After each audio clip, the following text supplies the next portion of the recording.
Hey everybody, it's Liz here. First of all, if you hear any noise in the background, that is my kitten. He's 4 months and a bit old, and he's completely going crazy this morning. I think he knows it's Christmas soon. He's pulled our net curtain down that's behind me there. It's now back up. And he's knocked the fruit bowl holder into his litter tray, and all the fruit went in the litter tray. But luckily the bananas are saved because they've got skins on, so we don't have to worry too much. But anyway, it's Christmas Eve today. Woo! So I'm very excited for Christmas tomorrow. This video is all about pots and my pots, how I got it, what it's like and all that. Hopefully you, if you're watching this, you already know what pots is because you've seen the link or something, but if you don't, really briefly, it's basically a misfiring of your autonomic nervous system. So like all the things that should happen on their own without you thinking about them sometimes fail. Most of the time they fail. Sorry, you can hear my cat meowing. What is it, Mo? Come here, come say hello to everyone. Come on. He's coming. Come on then. Come say hello. No? Okay. So anyway, so basically things like breathing, your digestion, your heart pumping, your body temperature, your circulation, stuff like that just doesn't work on its own. It obviously works a little bit, but it doesn't work properly. So some people get a shortness of breath, chest pain, palpitations, nausea, headaches, dizziness, fatigue, temperature fluctuations, like majorly like sweating 1 minute, freezing cold the next, or you spend most of your days freezing cold or really, really hot. Heat intolerance, what else? Vomiting sometimes, nerve pain, aching, just weakness, and there's loads of things, and everyone's different. I know some people with POTS who are really bad, who are bed bound. I'm wheelchair bound outside, as I said in my previous videos, but I'm not bed bound. I can get around my bungalow very well, but we did have to move here because I couldn't do the stairs in our house anymore. I'm not very good with stairs. If I do try stairs, I have to go very slowly so my heart doesn't go too fast, and also I have to cling on both sides because my legs can give way at any time, so someone has to be with me if I do go upstairs or downstairs. So basically my POTS symptoms started in probably 2004 or 5. I was at university and I'd been drinking, I'd been fine, and then all of a sudden I'd start getting things like nausea and vomiting after drinking, but I had only drunk like 1 glass of wine or 1 bottle of WKD or something like that. And of course when you say you phone, and I was really, really ill, I phoned up what was then NHS Direct, and of course when you say you've been drinking, they don't really listen after that, they just say it's the drink. And then I've noticed I started becoming intolerant to things like orange juice and milk and lots of things like that. And very slowly, I gradually, then I got mumps, literally just before the Easter of my last year at university. And so that was really tough. And then I went away to Australia for 3 or 4 weeks and I was fairly alright, but I noticed on nights out I felt very faint if I stood up and danced for too long, like when we'd go out for nights out, and I'll be very sleepy a lot of the time. So that kind of kick-started it. And then I moved to London in 2006 and I started doing lots of running because I trained for the Race for Life, but I'd properly trained. I'd go running every other day. I lost loads of weight. I lost about 2-3 stone. I became really fit, really well. And then I got like stomach issues, which we thought was gastroenteritis, but now knowing about it, it was my EDS starting off this whole gastroparesis thing. and my POTS also contributing to it with the lack of motility in my stomach. And so I had time off, and of course I stopped running, and then I started feeling faint and tired, and I'd got lots of infections, and I just stopped running completely. And that's like apparently a significant factor in like sometimes how you get POTS. If you suddenly stop doing something that's very active, it can trigger it. So, but for me, we know the EDS triggers my POTS. But the thing I think that, because POTS was almost dormant in me, getting the mumps at university, that was such a big impact on my body, that kind of kicked off the whole symptoms. And I was drinking, I was fine in London, I was okay. And then 2007, I was coming back from a concert in London on the tube. I lived in London, so I wasn't going far, but I felt really, really dizzy, and my heart started beating really fast, and I was really worried. And I got home, and then it kind of slowed down, and I was all right. And then gradually over weeks and months, I'd get things like dizziness and nausea, and my heart was palpitating, and I was really worried. So I went to my GP, and my GP said, sent me for some urgent ultrasound images at the nearest hospital, but they came back normal. I think it was maybe possibly a bit fast or something.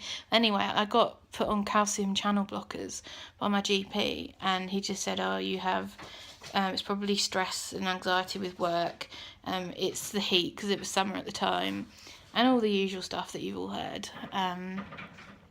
So then I kind of gave it a few months thinking, oh, maybe it is this where he thinks it is. And then it didn't go away, so I went back to my GP, and by this time we're in late 2007, and I said, look, I'm really not feeling right. So he eventually referred me to my nearest hospital, which was Hammersmith Hospital, and I saw a cardiologist, and they gave me a 24-hour Holter monitor test, and basically I could feel my heart palpitating over those 24 hours. And they came to the conclusion that it was inappropriate sinus tachycardia, and I said, well, I'm sure it's POTS, and I actually have the original letter saying it's definitely not POTS, never heard of POTS, it could be anxiety, but it is IST. So I was like, I'm still not convinced they're right. So I went on the internet and Googled IST and found a forum. And I posted there saying, I think I've got the IST, but I'm really convinced it's this thing called POTS. And because I'd Googled all my symptoms, and it came up on Dinet, D-I-N-E-T. And someone on there who I'm now quite good friends with said, oh, I was misdiagnosed with IST, but I've actually got POTS. And she directed me to an American Facebook group forum. And there were some UK people on there, because at that time no UK support existed at all. There wasn't UK POTSies, which I co-run. There wasn't POTS UK, which is a charity. There wasn't any of the support. There's nothing from STARS, nothing from any of the hospitals. So then I was so convinced that my parents agreed to pay for me to go and see one of the only POTS specialists in the whole country, which was luckily in London. And he, within the appointment of an hour, was fairly convinced too that I had POTS, but he needed to run tests, so that cost thousands of pounds, but we had to have it done because I needed a letter that physically said I have POTS. Then my GP, who by this time I changed GP, and that GP was horrible and was like telling me I was like needed psychotherapy and all this anxiety stuff, and it wasn't, and basically didn't believe me, wouldn't even refer me. So yeah, it was a horrible time. Anyway, while I was there is when he said about the EDS as well, which I've told you about before. So I had all the tests, the autonomic tests, the tilt table tests and all that at St Mary's in Paddington in London, and then I waited for the results, and it came back, yes, I definitely had POTS, and I also had vasovagal syncope because my vagal nerve basically doesn't have the fight or flight thing. It just completely fails. So if I feel faint, I'll just faint. I won't just fight it off and it'll go away, like in people without POTS and that have. So so it was quite a journey. And then because I knew I couldn't afford more treatment privately, Professor Matthias kindly referred me back to the NHS, but unfortunately it wouldn't be it was at St Mary's, I think, for a while. And I had these horrible locum kind of what he called his colleagues, but they really didn't know about POTS at all. One told me I should exercise a lot, and I was like, okay, I like swimming. And I said, but the swimming pool's too hot, it makes me faint. And someone said, well, go find a cold swimming pool then. And I was like, do you have any idea what POTS is? It's crazy because, as you know, if you jump in a cold swimming pool, for me, I start having complete POTS attack and spasms, and I go into shaking and everything. It's horrible. So then I complained about it, and luckily he transferred me over to Queen Square. That's NHNN, and since then I've been there since the probably middle of 2009. I'm under Dr. Ingle there and Catherine Best, and they've been fantastic. I've initially tried Midodrine, which worked with me. I had the only side effects are the usual ones with your skin crawling and itching a bit, and that lasted 2 weeks, and then no further symptoms. And gradually over the course of a few years I went from 2.5 milligrams a day to I'm now on 17 point no I have 10 milligrams in the morning and 7.5 at lunchtime and dinner time, so I'm near the kind of maximum amount you're allowed. Over the years I have tried other things as well, because the Midodrine on its own wasn't as effective as they hoped. So I tried fludrocortisone, but because I'm prone to retaining water, my ankle swelled up and I gained quite a lot of weight. So I came off that. And then I tried, I can't have a beta blocker because I've got asthma.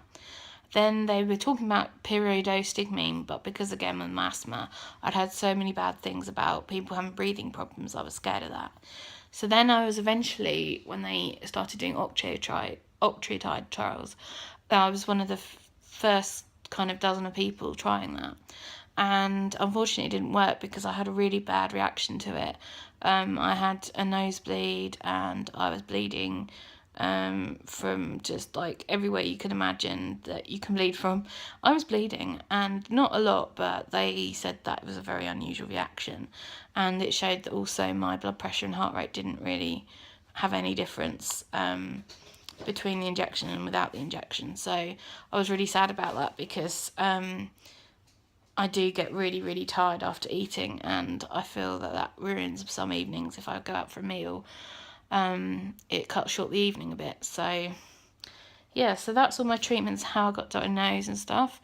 Life now is okay. My EDS is taking way more priority because of my back and the problems I get with my joints. My POTS in general, for me, means that I do get all the random symptoms every day. The nausea isn't as bad now. I'm on the FODMAP diet, and that you can look up, but it's mainly for my EDS and my bowels, but it helps my POTS. It regulates my bowels, and it doesn't make me feel so sick. I've cut out a lot of different things, mostly sugars, and I feel better for it. With my POTS, I still get headaches and dizziness pretty much every day, and my standing tolerance is still really bad. That's why I go out in my wheelchair. I can last maybe a minute, 2 minutes, and then I start to feel hot, and then all the fainting kind of symptoms come on, and then I'll just drop. So, but now I know what to expect with it. I grey out more than anything. I know when a faint's coming, so I'll lie down just to avoid the faint, because then it takes longer to recover from that than it does the greying out. So yeah, I set up the group members of POTS Pals UK on Facebook. POTS Pals UK is the actual group, and it's a website on Weebly, so it's I'll put the website in the link in the description below. and then UK Potsies, we have a website too, but our main thing is the Facebook group. We have a private forum where you can chat without anyone else in your friends list seeing, and there's lots of people. We've got about 700 and something members, and some are pot sufferers, some are like friends of or family members of pot sufferers, and they share their advice. It's a really good place for advice, especially as we only let UK members join. Ireland we do as well, because that's part of the UK, and it's just good to share stuff on there. So yeah, that's kind of my POTS story. Like I said in my EDS video, it is a genetic thing, and I know my family have it, but POTS doesn't seem to have come up in my birth family. I haven't heard of any of them experiencing POTS symptoms. This is my kitten, if you want to see. Oh, he's just gone. He's scared of the wind outside. It's fairly windy. I don't know if you can see the trees blowing away. Yeah, so that's my POTS story, really. My ongoing treatment plan is to keep on with the midodrine. I'm supposed to have autonomic tests every couple of years just to see how I'm doing. They kind of come to the end with medication for me because midodrine's working all right. I know if I don't take it, it's horrible. I get pounding in my ears and my head hurts, and so I know midodrine's helping. But they just keep an eye on me. I go back every 18 months. I have a 6-month telephone appointment thing. They've been really good in helping the other hospitals that I'm being treated at, to information on my POTS. So yeah, it's a great hospital to be at. I know people have mixed opinions on it because some people haven't had great treatment there. But for me, if you befriend the doctors, then they're really nice. They understand what you're going through, and there's always research going on, and they have much more doctors now, more admin, and it's generally much quicker to get seen there. So the other hospital is great if you don't want to go to Queen Square. Is King's College Hospital, and Dr. Gall, that's Gall. He is apparently great as well. There's a list on the UK, I think it's on POTS Powers UK, of all the specialists in the country. It's not very up to date, so some of them may have retired or might not be great, but it's worth a try, worth a look. So there we go. So anyway, I will do another video after Christmas. I hope you all have a great Christmas as best as you can. Pace yourself, don't do too much. Let everyone else do it for you if you can. And yeah, I'll speak to you soon. Take care everyone, bye.